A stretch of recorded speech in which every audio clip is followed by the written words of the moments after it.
대림절은 무엇을 기다리는 절기입니까? 그리스도의 그 거룩한 사랑, 그 거룩한 사랑을 우리가 기억합니다. 2000년 전에 이 땅에 오신 그 사랑의 능력. 근데 기억하지만은 않습니다. 기대합니다. 지금도 이 시간에도 그 거룩한 사랑이 우리의 삶 위에 임할 줄 믿습니다. 이 기대가 우리에게 있지 않습니까? 기대만 있습니까? 실천도 있습니다. 그 사랑 받은 내가 지금 이 땅에서 사랑의 사람으로 변화해지겠습니다. 이런 실천의 각오도 여기에 있습니다. 그래서 신앙인은 항상 대림절 한가운데 서 있는 사람입니다. 사도 요한은 요한복음과 또 요한 서신들을 많이 썼죠. 오늘 말씀이 어떻게 보면 이 요한 사도의 결론으로 보여집니다. 예수님을 그리스도로 믿는 자, 그 자는 누구나 하나님께서 낳으신 자다라고 고백하고 있어요. 그리고 하나님께서 낳으신 자는 그 안에 사랑의 능력이 있다. 그리고 마지막으로 그 사랑의 능력이 우리가 세상을 이기는 확신이 된다라고 고백하고 있습니다. 그래서 오늘 말씀을 이렇게 정리할 수가 있어요. 사랑으로 믿음이 시작됐다. 그리고 그 사랑의 계명이 우리 인생의 방향이 된다. 그리고 그 사랑의 동력이 우리를 일으켜서 우리는 이 세상에서 승리하는 사람이 된다. 이것이 오늘 말씀의 기본 구조입니다. 시작은 믿음이에요. 그리고 마침은 사랑의 승리입니다.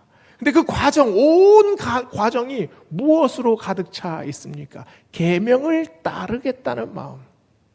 그 사랑의 계명을 제가 붙잡고 나아가겠다는 그 마음이 그 가운데를 꽉 채우고 있습니다. 2000년 전에 처음 시작된 대림절 그 사건을 한번 생각해 보세요. 하나님의 그 뜨거운 사랑의 사건, 성육신의 사건이 이 땅에 임했습니다. 그 사건을 경험한 사람은 아주 극소수였어요. 베들레헴 거친 들판에, 그 외로운 들판에 서 있는 몇 명의 목자들, 가난했던 마리아와 요셉, 그리고 멀리 동방에서 별빛의 반짝반짝거림을 보고 찾아왔던 동방 박사들, 이 몇 안 되는 사람들의 그 마음을 하나님께서 거룩한 사랑으로 뜨겁게 만들어 주셨습니다. 이 사랑의 사건 앞에서 그 다음 단계가 뭡니까? 마리아가 순종합니다. 요셉도 묻거나 따지지도 않고 순종해요. 왜 그렇습니까? 그 말씀, 하나님께서 계시로 준 그 말씀을 삶 속에 녹여냈기 때문이죠. 사랑에 감복하는 순명입니다. 이 사랑의 사건이 점점 퍼져나가지요. 예수님을 만난 사람들은 같은 믿음의 고백을 하기 시작을 합니다. 그래서 어떤 고백을 합니까? 마라나타, 내 주여 다시 오시옵소서. 이게 구원받은 자들, 승리한 자들의 고백이 아닙니까? 오늘 본문 말씀을 좀 더 자세하게 봅시다. 첫 번째로 사랑으로 시작하는 믿음을 오늘 본문은 선포하고 있습니다. 1절을 보면은요, 예수께서 그리스도이심을 믿는 자마다 하나님께로부터 난 자니 또한 낳으신 이를 사랑하는 자마다 그에게서 난 자를 사랑하느니라. 헬라어 원문을 보면은요, 믿는 자마다 하나님께서 난 자다라는 순서가 아니라 반대예요. 하나님께로부터 난 자라야 예수께서 그리스도이심을 믿게 된다. 믿음의 시작은 우리가 아닙니다. 아무리 탁월한 신학자도, 아무리 종교적인 깊이가 아주 심오한 사람이라도 하나님께서 그를 선택하지 않으시면, 하나님께서 그를 사랑하지 않으시면 깨달을 수가 없습니다. 그리스도를 주라 고백할 수가 없지요. 하나님의 사랑이 먼저 임해야 합니다. 우리가 무엇을 믿습니까? 나는 무엇을 믿나? 예수님을 처음 만난 사람들, 그리고 예수 그리스도의 복음을 처음 접한 사람들이 무턱대고 예수님을 믿지는 않습니다. 우리는 본질적으로 사랑을 믿는 사람들입니다. 아주 아기가 아기를 보면 아기가 어머니하고 아주 그냥 철석같이 붙어 있는 것 같죠. 엄마를 철석같이 믿습니다. 그래서 다른 사람이 다가가면 안으려고 하면은 그냥 울어버리거나 뭐 도망가거나 그렇잖아요. 왜 그렇습니까? 엄마와 함께 있던 절대적인 시간이 있기 때문입니다. 이 시간이 바로 사랑의 시간이지요. 믿음과 사랑은 어려운 조합입니다. 그러나 사랑받은 사람은 맡깁니다. 무엇을 맡깁니까? 몸을 맡깁니다. 자신의 미래를 맡깁니다. 그래서 사랑은 일종의 신앙과도 같아요. 그 신뢰와 믿음이 만들어져 있을 때라야 우리는 누구라도 사랑할 수 있게 됩니다. 그래서 사랑은 신비지요.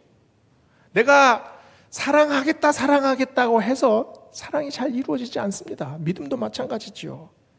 내가 믿겠다, 공부를 열심히 하고 무슨 그 논문을 아무리 봐도 믿음은 그렇게 이루어지지가 않습니다. 믿음은 어떻게 생겨납니까? 오늘 말씀에 의하면 하나님께로부터 난 자라야. 한 번이라도 그 하나님의 사랑을 맛본 자라야. 그 사랑을 붙들고 씨름해 본 자라야. 그 사랑을 의심해 보고 매달리고 떼쓰고 그리고 굴복해 본 자라야 그 사랑의 의미를 깨닫게 됩니다. 하나님이 인간을 만드셨습니다. 그런데 하나님께서 모든 사람을 낳지는 않으셨어요. 오늘 말씀에 하나님께로부터 난 자, 이 말의 의미가 뭐겠습니까? 하나님께로부터 난 자, 바로 중생한 사람, 다시 태어난 사람을 말하지 않습니까? 예수님께서 이 중생을 얘기할 때 니고데모는 이해하지 못했습니다. 그 중생의 의미가 뭡니까? 어머니 뱃속으로 다시 들어가는 경험이 아니라 하나님 뱃속의 그 느낌을 아는 자, 하나님의 그 뜨거운 사랑을 한 번이라도 경험해 본 자, 그래서 그 뜨거운 사랑이 믿음으로 전환되어지는 자, 이게 바로 중생한 자 아닙니까? 그래서 중생한 사람은 다시 태어난 사람입니다. 갈라디아서 2장 20절은 말하죠. 이제 내가 육체 가운데 사는 것은 나를 사랑하사 나를 위하여 자기 자신을 버리신 하나님의 아들을 믿는 믿음 안에서 사는 것이라. 내가 사는 이유가 뭐라고 말하고 있습니까? 나를 사랑하신 그 믿음 안에서 사는 것이다. 사도 바울은 이렇게 고백을 해요. 베드로는 예수님을 3년을 따라다녔습니다. 그러면서 예수님께서 행하신 그 사랑의 기적을 수도 없이 많이 봤죠. 야이로의 딸이 죽었습니다. 죽은 딸을 보면서 회당장 야이로의 가슴이 찢어집니다. 그 마음을 예수님께서 아시니 야이로의 딸에게 명령하시지 않습니까? 탈리다 쿰, 작은 자야 일어나라. 네 아비의 그 비통함에서 네가 다시 생명을 가지고 살아나라. 예수님은 그 야이로의 가족을 보면서 아주 비통한 마음으로 공감하셨습니다. 나사로가 죽지 않았습니까? 나사로의 죽음 앞에서 예수님 눈물을 흘리셨어요. 나사로에 나오너라. 그 큰 슬픔, 그 무덤에서부터 네가 나오너라. 이게 예수님께서 사랑으로 하신 말씀 아닙니까? 그 마음 그대로 받아서 베드로가 어떻게 합니까? 성전 미문을 올라가면서 평생 미문 앞에서 일어서지 못하고 난진뱅이로 있던 사람에게 말하지 않습니까? 금과 은은 내게 없거니와 내게 있는 것으로 너에게 주노니 나사렛 예수 그리스도의 이름으로 일어나 걸으라. 이게 뭡니까? 믿음의 기적이지요. 그러나 더 중요한 것은 사랑의 기적입니다. 예수님께서 우리를 바라보시는 바로 그 마음, 그 사랑의 마음을 그대로 받아서 베드로는 그 사랑을 믿음으로 전환시켜 냈습니다. 1절 후반부를 보세요. 하나님께로부터 난 자는 하나님이 낳으신 모든 사람을 사랑합니다. 하나님 우리에게 불합리한 것을 요구하실 수 있습니다. 왜냐하면 사랑은 원래 불합리하잖아요. 그런데 불가능한 것을 요구하시지는 않습니다. 다니엘에게 어떤 마음을 주셨나요? 믿음을 가지고 풀무불 한가운데로 들어가겠다는 마음을 주셨습니다. 그러나 다니엘에게 그 불구덩이에서 머리카락 하나 타지 않고 무사히 나올 수 있다라는 마음은 주지 않으셨습니다. 무엇을 의미할까요? 다니엘에게는 희생의 마음이 있었습니다. 헌신의 마음이 있었습니다. 하나의 미랄이 되는 마음, 내가 썩어지겠다는 마음, 내가 사랑하려는 사람을 내가 살리려는 마음, 그 마음으로 불구덩이에 들어가지 않습니까? 이게 우리의 삶의 모습입니다. 내 가정이 불타는 경우, 내 가정에 가장 큰 위기가 닥치는 경우, 그때 우리는 그 하나의 미랄, 내가 썩어지겠다는 마음으로 그 한가운데로 들어가지 않습니까? 항아리에 물을 채우라고 하셨습니다. 그러나 그 물을 포도주로 바꾸라는 말씀은 하지 않으셨습니다.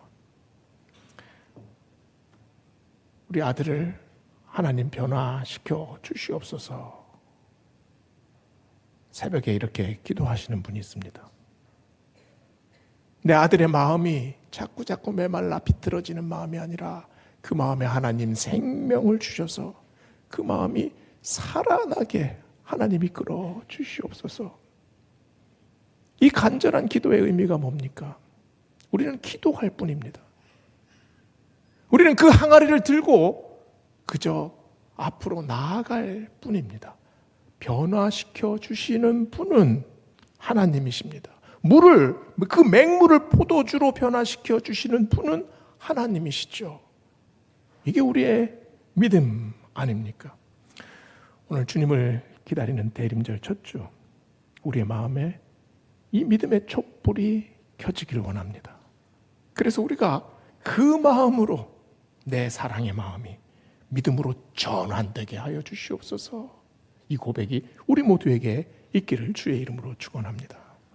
두 번째는 계명을 지키는 사랑의 힘입니다. 오늘 말씀에서 사도 요한은 3절에서 말합니다. 하나님을 사랑하는 것은 이것이니 우리가 그의 계명을 지키는 것이라. 그의 계명들은 무거운 것이 아니로다. 계명이라는 말을 딱 들었을 때 우리는 율법을 생각을 하지요. 율법이 가벼운가요? 율법은 무겁습니다. 율법이 가볍다고 생각하는 사람은 율법을 제대로 지켜보지 못한 사람이에요. 십계명 하나만 생각을 해보세요. 십계명 도둑질 하지 마라. 나 평생 살아오면서 남의 것을 훔쳐본 적이 없습니다. 이렇게 말하는 사람이 있습니다. 그러나 그 마음에 탐심을 품어보지 않은 사람은 없습니다.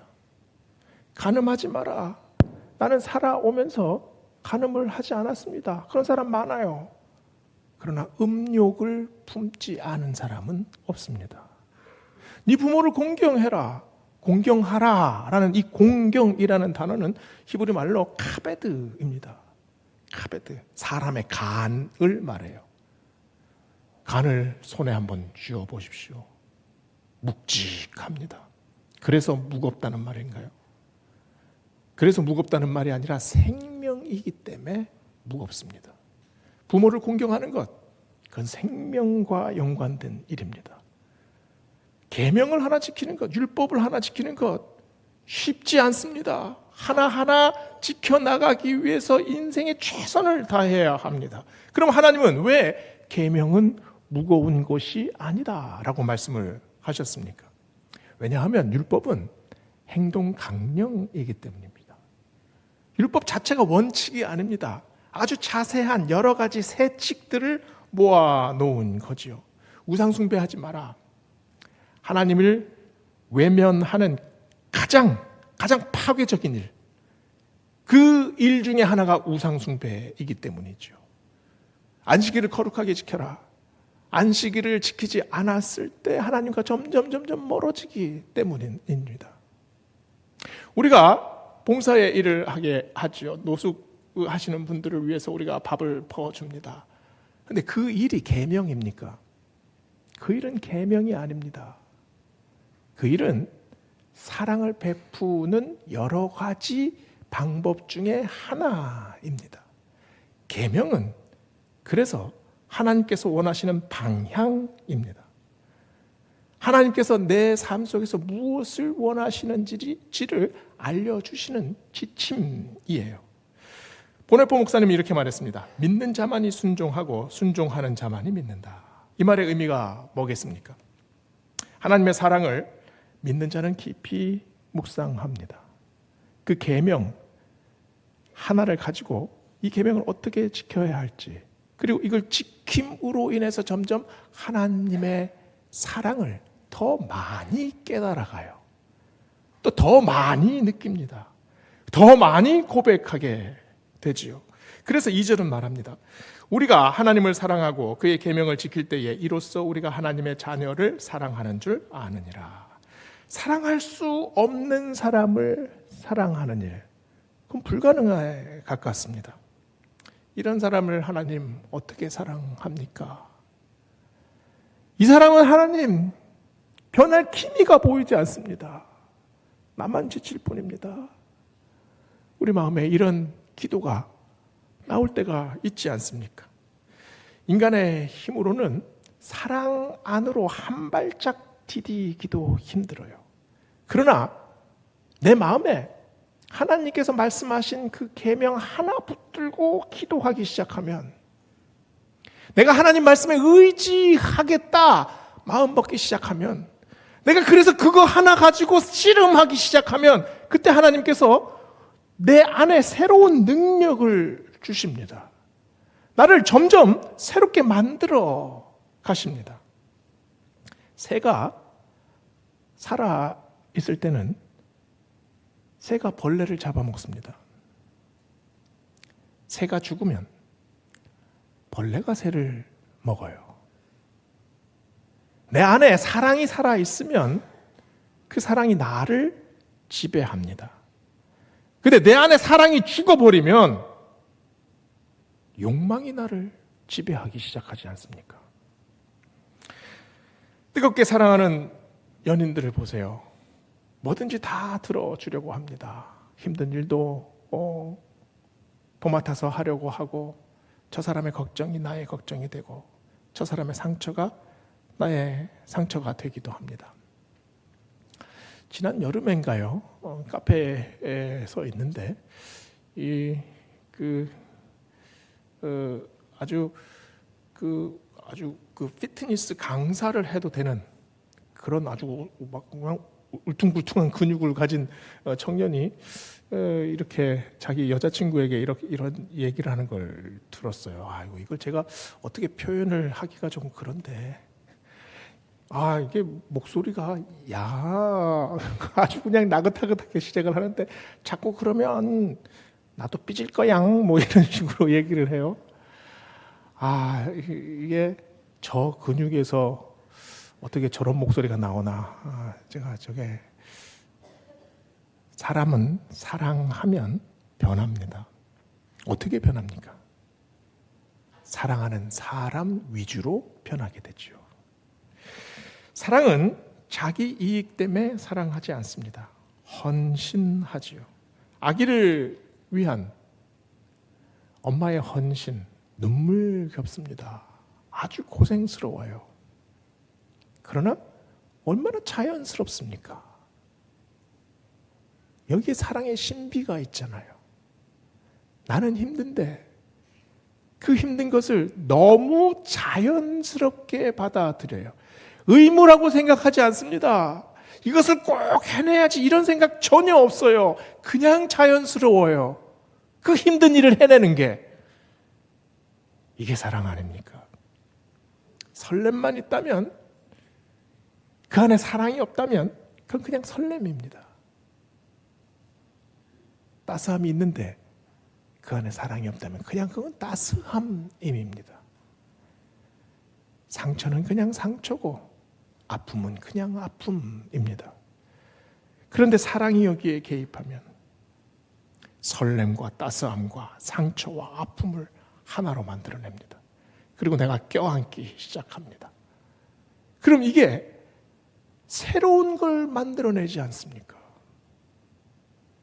사랑은 그래서 이런 것들을 하나하나 극복해 나가는 일입니다. 용서하고 싶지 않은데 용서하는 일이 진정한 용서입니다. 양보하고 싶지 않은데 양보하는 일이 진짜 양보지요. 희생하고 싶지 않은데 희생할 때 그게 진짜 희생이 됩니다. 사랑할 수 없을 때 사랑하기로 마음먹는 일, 그게 진정한 사랑입니다. 예수님이 계명에 대해서 어떻게 말씀하셨습니까? 새 계명을 너희에게 주노니 서로 사랑하라. 내가 너희를 사랑한 것 같이 너희도 서로 사랑하라. 계명은, 여기서 오늘 말씀에서 말하는 계명은 율법이 아닙니다. 사랑의 계명. 그 계명은 우리에게 무겁게 다가오지요. 그러나 무겁지 않습니다. 왜냐하면 우리가 다 하나님의 형상으로 만들어졌기 때문입니다. 내가 사랑하고자 마음 먹기 시작하면 그 사랑의 능력이 우리를 감싸 안습니다. 하나님의 능력으로 우리를 이끌고 가게 됩니다. 그래서 세 번째로 하나님은 사랑을 통해 세상을 이기는 힘을 주십니다. 4절 5절을 읽어보겠습니다. 무릇 하나님께로부터 난 자마다 세상을 이기느니라. 세상을 이기는 승리는 이것이니 우리의 믿음이니라. 예수께서 하나님의 아들이심을 믿는 자가 아니면 세상을 이기는 자가 누구냐?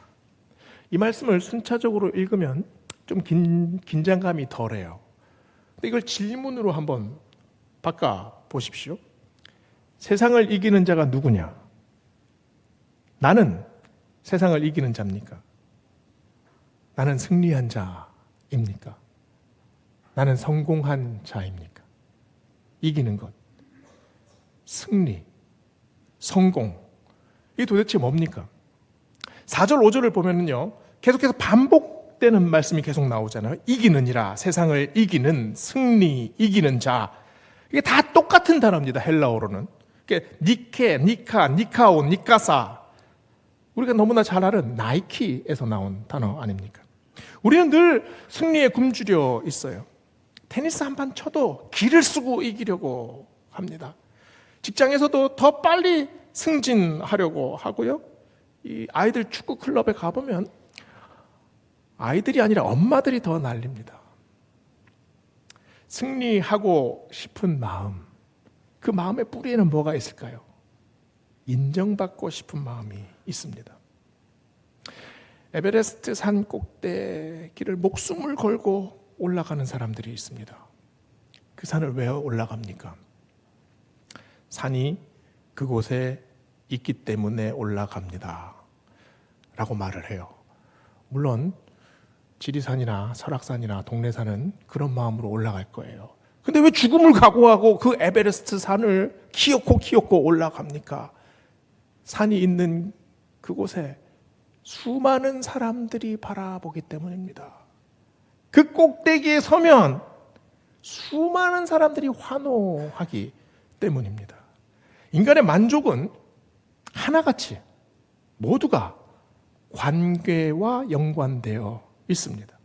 관계가 전혀 없는 상태에서 사람은 희열과 만족을 느낄 수가 없지요. 무인도에서 혼자 사는 사람이 그 에베레스트 산 꼭대기에 목숨을 걸고 올라가겠습니까? 그럴 이유 전혀 없습니다. 누가 봐줘야 합니다. 인정해줘야 합니다. 내가 자부심을 느낄 때, 내가 세상을 살아갈 용기가 생기지 않습니까? 세상이 달라 보이지 않습니까?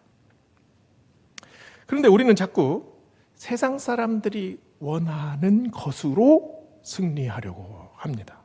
그들의 승리, 그리고 그들이 말하는 그 인정받는 시스템 속으로 자꾸 들어가려고 해요. 그 안에 들어가면 나도 행복할 거라고 생각을 하죠. 눈이 엄청 오지 않았습니까? 한 20cm 쌓였어요. 그 눈을 바라보면서 이 눈이 참 폭신폭신하다. 참 저 안에 들어가면 좀 뭐라 그럴까 좀 안락하겠다 이런 생각이 들잖아요. 이렇게 손을 가지고 한번 눈 속에 쑥 넣어 보십시오.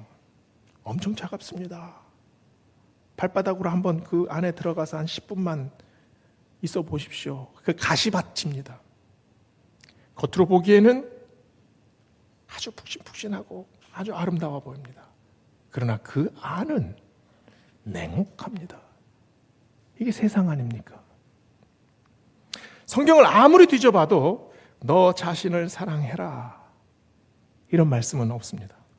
하나님을 사랑해라, 이웃을 사랑해라 이런 말은 넘쳐나요. 그래서 우리는 나를 사랑할 이유를 찾는데 익숙하지가 않습니다. 내가 사랑받을 자격이 있을까? 내가 정말 사랑받을 수 있을까? 이런 생각이 우리 모두에게 있습니다. 그래서 점점 자신이 없어지잖아요. 내가 정말 사랑받을 존재인가? 이 질문을 항상 달고 다닙니다. 그러나 하나님은 그 이유를 찾으셨답니다. 내가 사랑받을 이유 한 가지가 아니라 수도 없이 많답니다. 아무리 손으로 꼽아봐도 이게 넘쳐난답니다. 그래서 하나님께서 그걸 위해서 목숨을 바쳐도 전혀 아깝지가 않다고 말씀하십니다.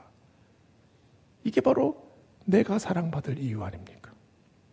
다른 어떤 사람이 무슨 말을 해도 하나님께서, 세상을 지으신 하나님께서 나를 사랑하기 위해서 모든 것을 다 내려놓고 이 땅에 오셨다는 그 사실 하나만으로도 나는 사랑받을 사람입니다. 세상을 이기는 자가 누굽니까? 하나님께서 주시는 승리는 세상의 비위와 입맛에 맞추는 승리가 아닙니다. 세상을 이기는 승리, 세상을 극복하는 승리 아닙니까? 로마서 8장 37절은 말합니다. 누가 우리를 그리스도의 사랑에서 끊으리요? 환난이나 권고나 박해나 기근이나 적신이나 위험이나 칼이랴. 이 모든 일에 우리를 사랑하시는 이로 말미암아 우리가 넉넉히 이기느니라. 넉넉히 이겼다. 휘페르니카멘이라는 말이에요. 슈퍼 두퍼 나이키. 그냥 나이키가 아니라 슈퍼 나이키.